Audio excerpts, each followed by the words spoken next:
네, 전 세계 주요 이슈를 짚어보는 선재규의 월드앤 이슈 시간입니다. 2차 북미 정상회담 일정이 윤곽을 드러내면서 멈춰있던 비핵화 시계가 다시 돌아가기 시작했습니다. 스웨덴에서 실무 협상에 착수한 북미 양측은 회담 절차와 의제를 놓고 치열한 줄달리기를 이어가고 있는데요. 자세한 소식을 선재규 연합인포맥스 선임 기자와 함께 짚어보겠습니다. 어서 오세요. 네, 어서 오십시오. 안녕하세요. 네, 이제 2차 북미 정상회담 일정이 다음 달 말로 정해지면서 회담 준비 작업에 속도를 내기 시작을 했는데 일단 북미 양측이 큰 틀에선 합의를 이뤘고 이제 관건은 실무 협상이 되겠군요. 네, 그 바둑에서 보면은 이제 대국 시작할 때 이제 첫 수를 딱 놓으면 이제 이렇게 또 뭐 상대방이 또 탁 놓고 하면 이제 그런 게 뭐 영화에서도 보면 뭐 굉장히 이제 스타트가 이렇게 막 긴장감이 도는데 그 표현 좀 비유가 어떨지 모르겠지만 그 트럼프하고 그 김영철을 통한 그 김정은 간의 그 이제 2차 대국이 시작이 된 거 아닌가 싶고요. 그리고 이제 바로 이어서 이제 지금 스웨덴에서 이제 그 밑에 실무대표 최선희 그 외무상 부상하고 미국의 그 비건 대표가 이제 처음 만나는 거죠. 만나고 이제 거기 또 우리 대표들도 가서 지금 이틀째 꼼짝 않고 지금 합숙 담판을 하는 걸로 이렇게 알려지고 있고요. 저는 지금 뭔가 지금 그 큰 어떤 공통 분모를 찾아내고 거기에 따라서 이제 좀 갖게 그런 격파를 하고 있는 상황인데 뭐 물론 예측은 힘듭니다만 일단 상당히 그동안 교착이 됐던 것이 풀려가는 모습인 건 틀림없습니다. 네, 구체적인 실무 협상 결과야 나와봐야 알겠지만 말씀하셨다시피 정말 큰 어떤 공통 분모를 그래도 찾아낸 것 같아서 비교적 순조롭게 진행이 되는 분위기긴 하지만 지금 미국 내에서 이 2차 북미 회담에 대해서 좀 회의론, 그러니까 비판적인 시각도 있더라고요. 네, 시각 차이라는 걸로 보입니다. 뭐 혹자는 뭐 와인이 있는데 잔에 반이 남아 있으면 이제 아 반이나 남았다 하는 반면에 또 반밖에 안 남았네 하는 약간 지금 시각 차이가 있는데 이제 이런 표현을 또 지금의 그런 식으로 보는 게 좋지 않느냐 뭐 이런 그 비유도 있습니다. 악마는 디테일에 있다 이런 표현이 있죠. 그러니까 이게 이제 그동안에 미국의 비판론자들이 이제 늘 트럼프의 그 북한 접근이 너무 좀 맹목적이고 너무 이렇게 성과 위주다 뭐 이런 걸 이제 비판할 때마다 썼는데 아시다시피 이제 큰 틀의 합의를 했지만 구체적으로 이제 각기 격파를 하다가 보면 이제 거기서 툭 튀어나와서 이제 그게 깨진다는 얘기인데 아직도 그런 비판론이 많습니다. 미국 내에는. 워싱턴 포스트가 사설을 썼는데 두 번째 북미 정상회의의 위험성이란 제목이었고 그 김정은의 전술에 말려든 것 같다.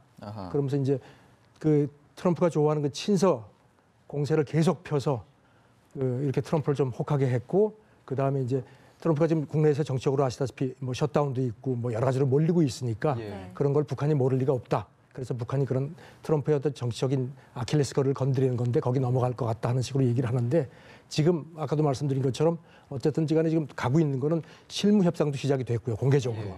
여러 가지 모습이 지난번 1차 정상회담 때 이후의 그 교착 상태하고는 확실히 다르다는 그 시각들이 많습니다. 일단 지금 실무 협상까지 들어간 상황에서 트럼프 대통령의 반응을 보면 2차 북미 정상회담의 장소라든지 또 김영철 부위원장이 방미했을 때 내용이라든지 이 부분에 대해서 전혀 언급을 하지 않고 있거든요. 지난 1차 때와 비교하면 상당히 좀 말을 아끼는 듯한 그런 참 모습이에요. 다르죠. 다르고 또 뭐 기자들한테 그 불행하지만 이런 표현을 쓰면서 많은 얘기를 했는데 언론이 제대로 보도를 못했다. 뭐 약간 그 묘한 뉘앙스도 풍겼는데요. 일단 어떤 학습 효과 아니냐. 1차 그 싱가포르 정상회담 그 직전에는 뭐 굉장히 많이 좀 떠벌렸죠. 뭐 심한 말로 뭐 나댔다 하는 표현까지 나왔는데 그랬다가 이제 잘 안 됐지 않습니까? 그러니까 이제 그런 학습 효과도 있고 그리고 또 아시다시피 그 당시와는 지금의 또 미국의 그 의회 상황이 다르죠. 지난번 중간 선거 때 그 하원을 민주당이 장악을 했기 때문에 하원이 지금 뭐 견제를 하니까 트럼프가 아무래도 그런 것도 의식을 했을 거다. 그래서 굉장히 말을 아끼는 게 뒤집어 보면은 뭔가 좀 긍정적인 거 아니냐. 그런데 이제 정통한 소식통 얘기는 그 잘 되고 있다는 겁니다. 잘 되고 있고 트럼프가 이렇게 조심하는 것 그 자체가 상당히 좋은 실은 것 같다. 이런 식의 그 분석도 했습니다. 네. 자, 이제 2월 말, 그러니까 다음 달이면 이 북미 정상이 다시 마주 앉게 될 텐데 과연 1차 회담보다 비핵화에 있어서 좀 진전을 이룰 수 있는가? 이게 가장 많은 분들의 관심일 텐데 최근에 김정은 위원장이 이 시진핑 주석을 만났잖아요. 그때 2차 북미 정상회담이 실현이 되면 이제 과감한 비핵화 조치 좀 표명할 계획이다 이렇게 밝혔더라고요. 이 부분도 좀 일본 요미우리 신문 보도입니다. 어제 보도를 했는데요. 그때 갔을 때 시진핑을 만나서 북미 2차 정상회담이 북미 정상회담이 이루어지면은 그때 과감한 비핵화 조치를 내놓겠다 이런 얘기를 했다는 겁니다. 물론 뭐 확인할 수 없는 건데 이런 것이 그러니까 이번에 김영철 그 그 부위원장이 와서 이제 김정은 친서를 전달한 게 이제 확인이 됐죠. 백악관도 이제 공개를 했는데 그 친서 안에 뭔가 지금 김정은이 그 얘기했다는 그런 뭔가 새로운 과감한 조치에 뭔가가 좀 들어있지 않겠느냐. 네. 그리고 90분간 지금 만났지 않습니까? 백악관에서. 그러면서 그렇게 상당히 오랫동안 만났는데 그러면 미국도 뭔가 거기 상응하는 어떤 이를테면 뭐 북한이 그렇게 절박하게 지금 원하는 그 경제 제재라든가 물론 뭐 속단은 못하지만 그런 거에 대한 어떤 상응하는 그런 게 갔을 수도 있다. 이와 관련해서 그 비건 대표가 작년 12월에 이런 얘기를 한 적이 있습니다. 북한하고 신뢰를 구축한 많은 그 조치를 모색할 용의가 있다. 그때 그랬거든요. 그러니까 이런 여러 가지 정황을 볼 때 확실히 지난번 그동안의 교착 상태를 깰 수 있는 어떤 그런 양쪽 간의 깊이 있는 얘기가 적어도 정치적인 차원에서는 있지 않았겠느냐. 그래서 지금 2박 스웨덴에서 저렇게 문을 꽉 걸어 잠그고 지금 그냥 계속談判을 하는 거 아니냐 하는 좀 긍정적인 시각들이 있습니다. 북한의 이런 과감한 비핵화 조치 그리고 미국에 상응하는 조치 이 부분을 과연 말씀해 주신 것처럼 스웨덴에서 좀 어떻게 담판을 지어질지 그 부분이 참 궁금한데 좀 어느 선까지 좀 합의를 이뤄낼 수 있을 거라고 좀 예측하세요? 일단 백악관에서 어떤 뭐 정치적인 뭐 좀 표현이 그렇지만 공통 분모가 만약에 이제 도출이 됐다고 치면은 그리고 이제 바로 스웨덴 이제 회담으로 들어갔죠. 들어가고 하는데 일단 그 어떤 그 한반도 평화 프로세스에 관한 이제 궁극적으로 그런 어떤 여러 가지 이제 그 로드맵이 아직 없지 않습니까? 그것 때문에 이제 기싸움을 했는데 그래서 그 로드맵을 이제 좀 이렇게 구축을 하려는 그런 작업을 할 거다 하는 관측이고요. 물론 또 그거는 조금 성급하지 않느냐. 왜냐하면 이제 앞으로 2차 정상회담까지 이제 트럼프가 밝힐 건 보면 이제 한 달 정도 남았는데 시간이 사실 많지는 않습니다.